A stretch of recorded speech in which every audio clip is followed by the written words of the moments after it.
2024년 2월 1일 목요일입니다. 오늘 예수님의 친언 399번째 꼭지는 마태복음 27장 32절에서 37절까지의 말씀입니다. 먼저 말씀을 함께 읽어보십니다. 나가다가 시몬이란 구레네 사람을 만나매 그에게 예수의 십자가를 억지로 지워 가게 하였더니 골고다 곧 해골의 곳이라는 곳에 이르러 쓸개 탄 포도주를 예수께 주어 마시게 하려 하였더니 예수께서 맛보시고 마시고자 하지 아니하시더라. 그들이 예수를 십자가에 못 박은 후에 그 옷을 제비 뽑아 나누고 거기 앉아 지키더라. 그 머리 위에 이는 유대인의 왕 예수라 쓴 죄패를 붙였더라. 32절에 보면은요, 로마 병정들이 구레네 사람 시몬을 끌어다가 예수님의 십자가를 억지로 지워가게 했습니다. 이유는 예수님께서 이미 채찍질을 당하셨기 때문에 그 내상으로 인해서 십자가를 지고 갈 체력이 없으셨기 때문으로 추측됩니다. 마가복음 15장 21절은 시몬을 가리켜서 알렉산더와 루포의 아버지라고 기록하고 있습니다. 알렉산더와 루포의 아버지. 이 두 사람은 초기 기독교 공동체에서 아주 존중받던 사람들이었습니다. 사도 바울은 시몬의 아내, 곧 루포와 알렉산더의 어머니를 가리켜서 나의 어머니라고 기록합니다. 로마서 16장 13절 말씀이죠. 주 안에서 택하심을 입은 루포와 그의 어머니에게 문안하라. 그의 어머니는 곧 내 어머니니라. 구레네 시몬은 자원해서 진 게 아니었습니다. 억지로 예수님의 십자가를 지었는데요. 내려오는 말에 의하면 구레네 시몬은 자신이 예수님을 위해서 십자가를 대신 진 것으로 늘 감격해 했다고 말합니다. 또 예수님께서는 쓸개 탄 포도주를 거절하셨습니다. 얼마나 목이 마르셨겠어요. 그런데도 쓸개 탄 포도주를 거절하신 이유는요. 이 쓸개즙을 섞은 포도주가 진통 효과가 있다고 알려져서 십자가형을 당하는 사람들에게 베풀어주는 아주 마지막 잡이었다고 합니다. 그런데 예수님께서는 그것을 마시지 않으셨습니다. 무슨 뜻이겠습니까? 인류의 죄를 대신해서 십자가에서 겪는 그 고통을 조금도 피하지 않으시는 거죠. 그래서 좌우에 달린 죄인들보다 더 큰 고통을 느끼셨을 것으로 짐작됩니다. 자, 그런데 참 아주 깊은 생각을 하게 만드는 게요. 예수님의 머리 위에 박힌 그 죄패 때문입니다. 죄패. 그 캐톨릭 성당에 가면은 거기에 이제 십자가에 달리신 예수님의 모습이 있잖아요. 근데 그 위에는 영어로 읽으면은 INRI, I.N.R.I.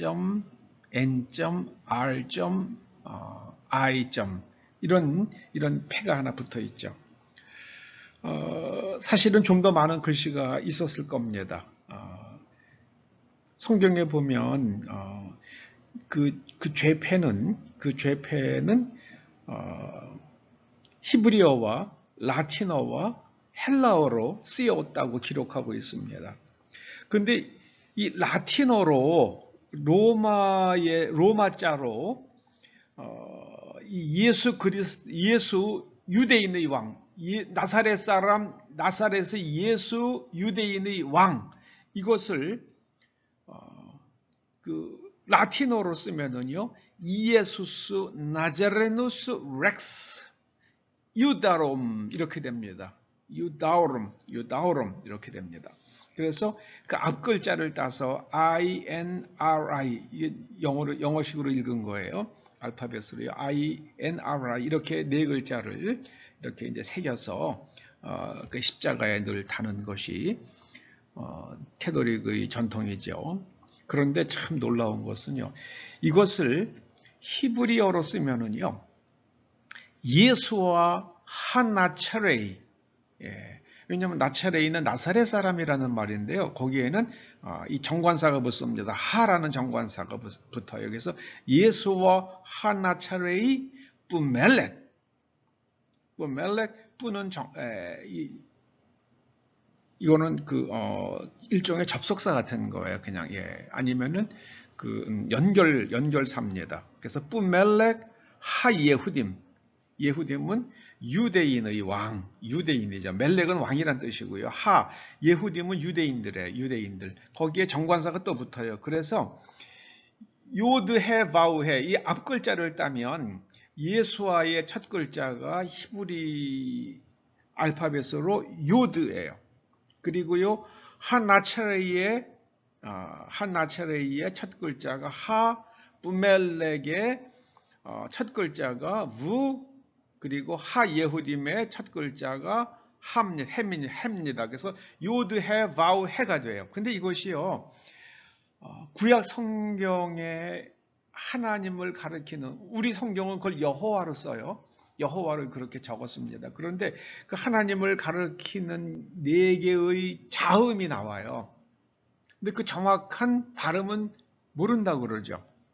그 예전에 대제사장만 지성소에 들어가서 속죄일에 그 피를 바칠 때에, 그 속죄의 제사를 드릴 때에 하나님의 이름을 부를 때만 썼기 때문에 그 이름 발음이 끊어졌다고 그럽니다. 발음에 대한 전승이 이제 단절되었어요. 그게 모릅니다. 그냥 자음만 알아요. 요드해 바우해. 그러니까 유대인들은 그 앞글자를 딱 예수와 한나체레이 뿌멜렉 하예후딤, 예수와 한나체레이 뿌멜렉 하예후딤, 이 네 개의 단어를 볼 때 그 앞글자를 따면은 이게 요드해 바우해가 되는 거예요. 여호와가 되는 겁니다. 그래서 유대인들은 경악을 했을 것 같아요. 그래서 유대인들이 패를 다시 써달라고 요구하죠. 이게 요한복음에 나오잖아요. 패를 다시 써달라고 그럽니다. 그러니까는 빌라도가 나 쓸 거 썼다. 그리고 나서는 거절하죠. 요드해 바우해. 예수님이 바로 하나님의 아들이시고 또 우리를 찾아오시는 하나님이시죠. 참 이 머리 위에 있는 유대인의 왕 예수라는 이 죄패가요, 정말 그거를 읽으면 정말 소름이 돋아요. 정말 소름이 돋습니다. 그래서 예수님은 유대인의 왕이시면서, 그런데 유대인들이 그 왕을 거절하죠. 그 왕국을 거절했습니다. 그런데 한국인들은 그 예수님을 영접을 하고 또 예수님을 삼위일체의 하나님, 성자 하나님으로 우리가 믿고요.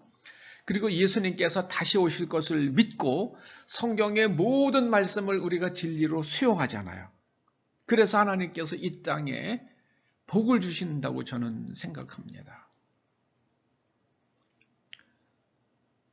앞으로 한국은 인류를 이끌어가는 위대한 정신세계를 가진 국가가 될 것으로 저는 믿습니다. 이제 중국 공산당은 오래지 않아서 반드시 간판을 내리게 될 겁니다. 스스로 간판을 내리게 될 겁니다. 그리고 중공이 자유민주주의 국가가 되면서 거기에 복음을 전할 수 있는 나라는 아마 한국 사람들일 거예요.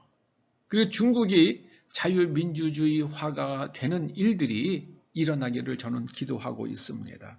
그래야지 중국 사람들, 사람으로 취급받지 못하는 그 사람들도 사람답게 살아갈 수 있잖아요. 인도 사람들이 기독교를 싫어합니다. 이유는 그들이 불가촉 천민이라고 그렇게 생각하는 사람들도 기독교를 만나게 되면 내가 하나님의 자녀라는 걸 깨닫잖아요. 그리고 그들 가운데서도 변호사도 나오고 의사도 나오고 정치인도 나오잖아요. 그게 싫은 겁니다. 브라만들이. 그게 싫은 거예요. 그래서 인도인들이 그 기독교를 배척을 하죠. 중국도 마찬가지예요, 지금. 이제는 인도와 그리고 또 중국에 복음이 전해지는 그 날들이 다가오고 있다고 저는 믿습니다. 예수님은 유대인의 왕이시면서 이제 온 우주를 통치하시는 왕으로서 반드시 다시 오실 것입니다. 그때는 하나님의 어린 양으로 오시는 것이 아니라 철장을 가지고 질그릇을 깨뜨리시는 강력한 통치자로 오실 것입니다. 할렐루야. 기도하시겠습니다. 주님의 나라가 이 대한민국에 임하게 하시고 이 한민족의 왕이 되시고 우리의 정신을 통치하여 주시옵소서. 예수님의 이름으로 기도드립니다. 아멘.